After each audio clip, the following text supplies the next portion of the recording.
All right, what is up? Welcome back to another video. I want to first start off and apologize because my sister's friend is here and they've been loud like all day. But I want to make this video, dude, and I literally just got the idea. So I'm FaceTiming my cousin. So yeah, as you see by the title, why I day trade. It really breaks down into 3 reasons. It's because I actually like it, freedom, and just the promise to myself. Start off, why I genuinely enjoy it. First off, dude, like just like anything else in life, there's a learning curve. It's difficult at first, but the time that you put in, back testing, watching videos, it does actually, in the beginning, it really does, like, it's a quick return. It's very linear. It's very linear at first. It's difficult because it's a lot of waiting and learning and learning and learning and watching, and it's boring at times, but the payoff later on is so much stronger. With that, anybody literally with internet and a phone could do it if they wanted to. If you wanted to day trade, you could. If you're watching this video, you could day trade. That's how simple it is. It changes lives. Like some of like my biggest influences, day trading, Aval, TJR, of course, and Ivan Garlaguia. They are like, they're all, I think TJR is like 20 something, but all under 25 and like do whatever they want. Like they are able to do anything that they please because they learned the skill at a young age. They learned the high income skill at a young age and just allowed it to literally morph the path of their life, like just completely changed the entire outcome of their life because they learned a high income skill and they didn't quit. And last reason for like actually enjoying it's so much deeper than just like the market and the charts and the news. Like day trading is actually like a life, like not even like, oh, it's a lifestyle. It actually is. You need discipline, real discipline, to be able to day trade. And so I've probably talked about this 1,000 times, but going to the gym, eating right, it's like all of that stuff genuinely like goes hand in hand with day trading. It makes it so much easier to day trade if you eat right, go to the gym, quit your bad habits. All that stuff goes hand in hand with trading, because if you have bad habits in the charts, or if you have bad habits off the charts, you're gonna have bad habits in them. If you aren't disciplined outside of the charts, of course you're gonna be not disciplined inside them. Because if you can't go to the gym, you skip all the time, or I don't know, you drink all the time or something like that, okay, well now you're on the charts hungover, and then you see the trend, it's trending up. Oh, I gotta get in before it leaves me. You're FOMOing into all your trades, and you're getting into all these stupid trades because you're hungover, or you're just scared. You're scared because, I don't know, that's like, it just goes hand in hand. Like all that stuff is just like, it's all connected in some way, shape, or form. Like if you have bad habits and fears and whatnot outside of the charts, then they're gonna show inside the charts as well. Moving on to the next one, the freedom is like the biggest part, and I could go on about the freedom like all day, but there's 3 like types of freedom: locational, financial, and the biggest one to me is time. The starting with locational, you can literally do day trading anywhere in the world. Like I said, all you need is internet and, you know, something to use the internet. You can trade literally anywhere in the entire world. Yes, it's more difficult in some places than others. You know, there's kill zones. So I trade New York AM. I happen to live near or in the New York time zone. What is it? Eastern Standard. It's almost bad. But so I can trade 9:30 open. But other people, you know, I got a friend that lives in Iowa that I trade with. He's on the market at 8:30 while I'm on at 9:30. So he has a completely different schedule than I do. You know, I can wake up at 8 and be on the market at 9:30. He has to wake up 7, be on at 8:30 if I'm living where he is. So it's the only difference. But again, you can trade anywhere. I could trade across seas if I wanted to. Next, the financial. It can scale so quickly and become a job so quickly and allow you to not have to work a real job for the rest of your life if you're consistent and smart about it, like using your money and smart about the charts.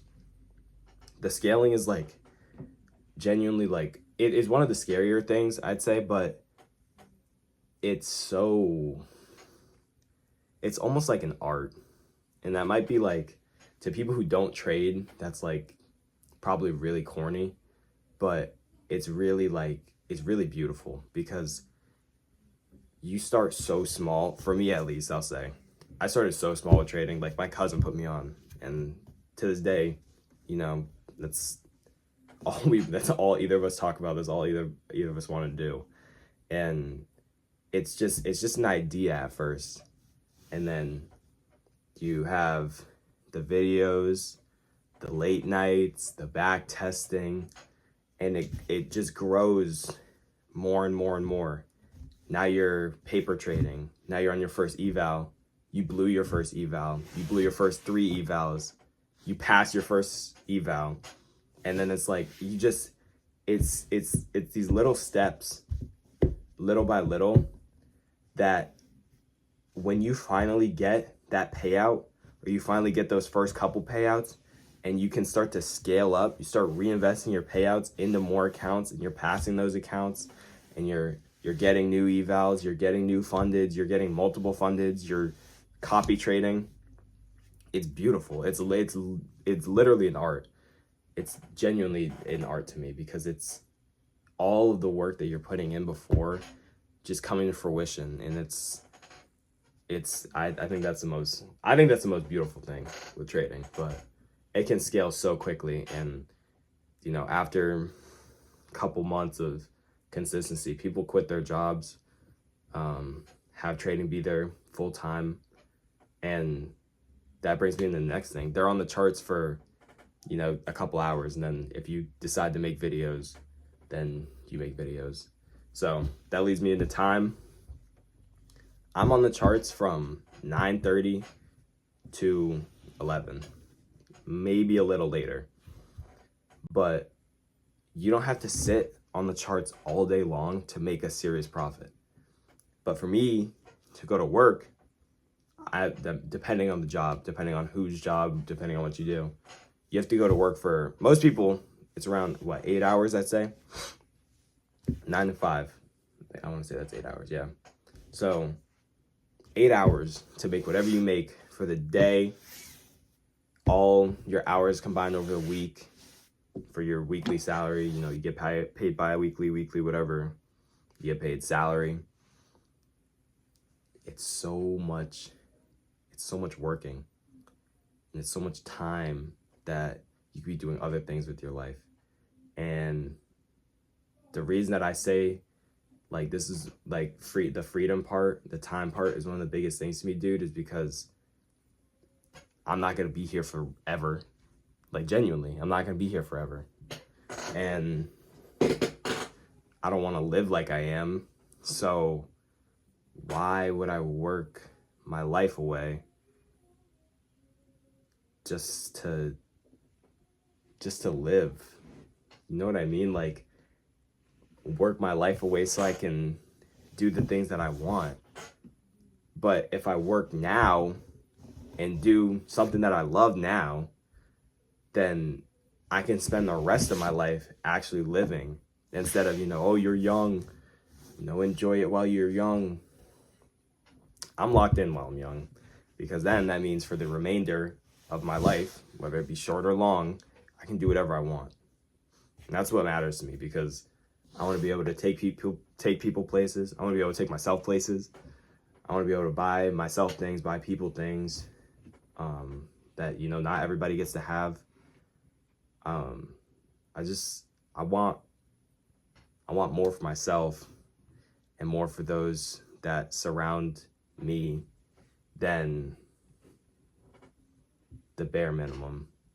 I want the people around me to succeed the way that I am going to eventually succeed. And I want to be able to experience like all of life. I don't want to have to spend all my days, working, clocking in, clocking out. And I don't see the appeal. Go to college and get a good job. And of course, like, I don't know. Of course you could say like, oh, what if it doesn't work out? One, what if it does? And two, if it really doesn't work out, then my plan B is your plan A. Say that again. My plan B is your plan A. If I can't make it with what I'm doing right now, and I go back to college, and I go and get a good job, then my plan B is what you were doing this entire time. So what does it matter? Oh, but you missed out on time. And yeah, trying to do something that I loved. If I failed doing something that I tried, or failed doing something that I loved, I was just doing something that I loved. I can't fail. I did something that I actually cared about. It's not really failing. It's just spending my life doing something that I cared about. And then my last reason, this is kind of a little deeper to me personally. This isn't like a, everybody kind of thing. I promised myself I wouldn't quit. Not gonna lie, like, this isn't, kind of my whole life. I've been a quitter. Like, every time things got hard in life, I quit. I always tell people, like, for baseball, I used to play baseball when I was younger for like 7 years. I started like playing like, T-ball. Started playing T-ball when I was like, I don't even know, like 5 or something. And I played until I was like 12, 13-ish. And it was right around middle school that I quit because of COVID. And I was about to have to start playing for, like, have to start trying out for like the high school team and stuff. I wasn't that good at baseball. I didn't practice outside of, going to practice. Even the actual practices, I didn't go to all of them. Quitter. I was scared. People were better than me. People put in more effort than me, more time than me. I wanted to do something else as well. Not sports-wise. It just baseball wasn't, I don't know. I didn't see as much in it as I do today. I like baseball a lot more now than I did then. Had I liked it the entire time, who knows? Maybe I'd still be playing, but it's life. But yeah, every time things got hard in life, I either quit or I got quit on, whether it be like, friend, relationship. I think that's really all you can get quit on in situations, I guess. So I want to see what it's like to not quit. and I want to see what it's like to be consistent with something for so long that you can only reap the benefits from it, and that you can't just, you know, take the beating from losing all the time and quitting. And so, and I thought what better thing to keep my word to than something that could change my life forever. So yeah, that's really all I got. My 3 big reasons. So yeah, I said it, and I can understand why people think it's weird, but I really do love this, and I really do love trading. Like, when I was younger, I always said I want to make videos, but I thought I was going like a more like gaming kind of vibe, and I still could if I wanted to, but I want to teach people, dude. Like, I want people to learn from me, and I want to be able to change people's lives the way that trading changed mine. Trading really like desensitized me to a lot of emotions and a lot of fear that I had in the world, because you can lose it all trading. You can lose everything. Like, you can be so addicted that you can just lose everything that you've ever had. It can genuinely take your entire life. But it's just taught me so much about losing and picking yourself back up, that, and discipline, that it's genuinely just made my life, like, I honestly would say more meaningful. And like I said, dude, I would give everything to make it with this. Like, there's nothing that I wouldn't give to make it with this, because I know it'll change my life forever. And it will one day. And I'll come back to this and be like, oh, but dude, it's just a matter of time. It's just a matter of time. And I want to also, special shout out to Carter Morningstar. I think it's Mostar Trades on YouTube. I would not be doing this without him. I would probably actually be in college right now if it wasn't for him. I still could have went, to be fair, but chose not to because I wanted to do this and work. So special thanks to Mostar Trades. Literally was like the enzyme kind of to changing my life. So yeah, those are my 3 reasons why I day trade. I appreciate y'all boys for watching. And yeah, stay true to yourself, dude.